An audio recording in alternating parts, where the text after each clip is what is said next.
They're trying to destroy him the way they destroy everybody in politics. One of the ways they're doing it now, apparently in his book, he talks about some of his experiences as a young man, where he was apparently says he was a young tough, a brute. He was mean and he was a bully to people.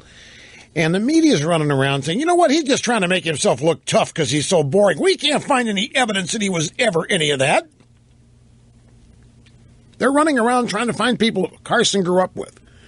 You ever remember him beating people up? You ever remember him being a bully? You ever remember him being a mean guy? And supposedly they can't find anybody that remembers. So all this came up on CNN today.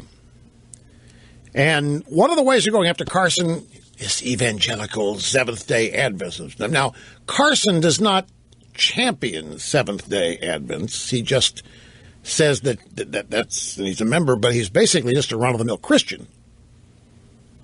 But he doesn't tout the specifics of Seventh-day Adventists. So on CNN this morning, national political correspondent Maeve Reston reported on Carson's claim that he had a violent background. They just found it very curious that they had never heard about these incidents at the time that they happened. So it really just raises a lot of questions about that piece of his life and the way that he's telling the stories on the campaign trail as he connects with evangelical voters. What's so important about this part of his life is that God intervened, he says, at age 14, right after that stabbing incident. He prayed in the bathroom for 3 hours, and he says that after that moment, he never had a violent outburst again. And so that's what we're trying to confirm and figure out as we think about someone who wants to be president in the Oval Office, at the nuclear controls. So you evangelical voters, you are so stupid. You need this woman, Maeve Reston, to run around backtracking and documenting Ben Carson's story to save you from the guy. Because you're too stupid to you're too religious, you're too big-hearted. You may not realize he's just a liar. Ben Carson guy. He believes in God. You wouldn't have, and we have never seen this kind of investigation of any Democrat candidate. Right, she's trying to confirm with God that Carson prayed for 3 hours, which has got to be strange for somebody working at CNN to try to reach God. I wonder if they know how.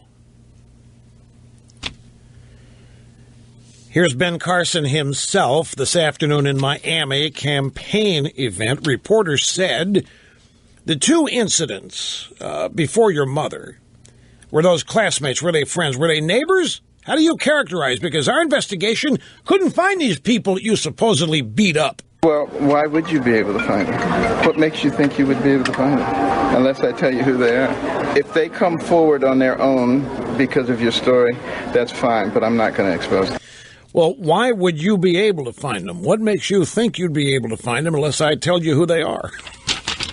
Well, we can't find them. Nobody will admit it. Well, then it's their problem. I'm not going to tell you who they are. And that's just going to tick them off even more. Well, if you beat people up, tell us who. I mean, just like Romney didn't care that some employee's wife died of cancer. We were able to find that guy. They made an ad. We're going to find these people so they can call you a liar. He says, well, I'm not going to help you find them. Trump appearing on Saturday Night Live, that's its own story. You've got a bunch of Hispanics paying people to show up on Saturday Night Live to shout that Trump is a racist. You've got a bunch of people trying to ban Trump's appearance, get NBC to rescind it. Trump's got some promos that he's out there using already for his appearance coming up on Saturday night. So in Sarasota, Florida, yesterday, Ben Carson spoke with reporters, including NBC's senior White House correspondent Chris Jansing, about Trump's promo for Saturday night. Trump has a promo saying that he just thinks that Ben Carson's a big loser. And it's obviously a joke. It's Saturday Night Live. It's Trump parodying himself. Well, NBC accidentally, look, there's a federal restriction that in one of these, because of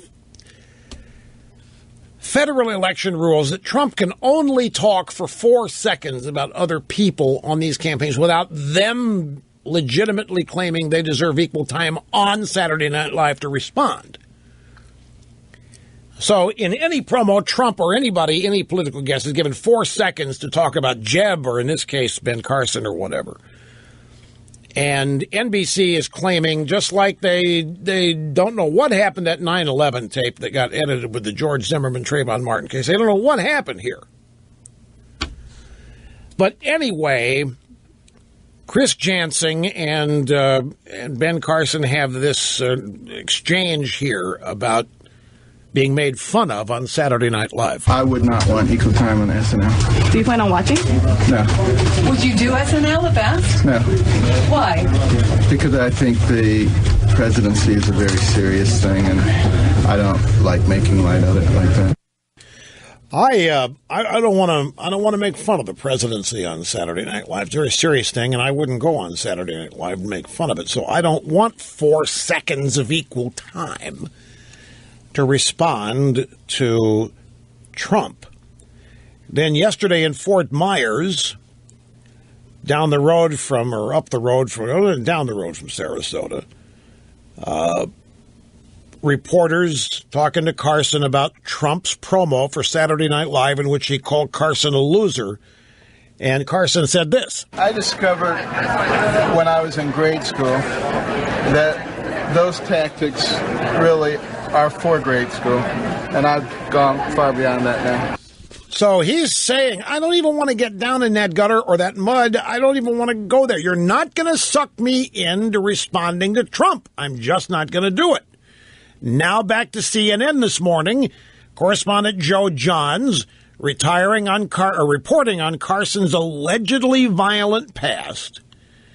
And this is how that sounded. Carson said he also tried to kill a friend identified as Bob in a disagreement over the radio. But that early picture of violence is not recognizable to some who grew up with Carson. I was shocked. I was surprised because he was just, he was quiet and calm. CNN reporters Maeve Reston and Scott Glover tracked down 10 schoolmates and neighbors. None challenged Carson's story directly. Only one said they'd heard vague rumors about one of the incidents. But all said this was not the boy they knew. I was really surprised when I read he tried to stab someone. I'm like, what? The campaign has refused repeated requests from CNN to help find witnesses or the victims Carson mentions only by first name.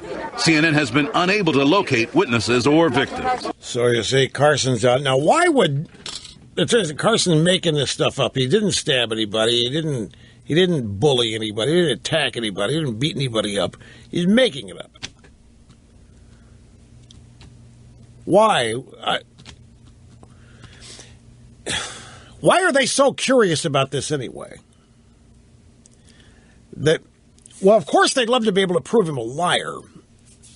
But I'm up against it on time. I've really got to take a break. I guess the question, why would Carson lie about what benefit is there to him for people to realize that don't know that he was a violent guy when he was a youth? Is it part of what he's overcome? Is the faith aspect? I know they're attacking that, but is an ability of Carson to say, I'm not this dull, dry ball you think I am. I'm not this. Look, I've been a tough guy in the past. We'll have to